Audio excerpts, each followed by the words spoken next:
Саламатсыздарбы, урматтуу депутаттар.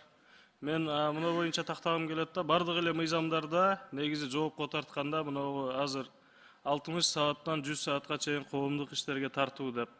Мына прокуратуранын өкүлдөрү отурат, ички иштер министрликтин өкүлдөрү отурат. Негизи ушул практикада колдонулуп атабы? Акыркы бир жылда канча адам ушундай коомдук иштерге тартылды? Саламатсыздарбы, урматтуу депутаттар. Бул эми жазанын бардык түрү азыркы убакта колдонулат. Коомдук уюмуштардагы бардыгы колдонулат. Анын өзүнүн процедуралары бар. Сот тарабынан эгер андай жаза берилсе, толугу менен колдонулат. Пробация органы тарабынан көзөмөлгө алынган. Колдонулат, ушул коомдук иштерге тартуу жөнүндө. Макул, рахмат чоң.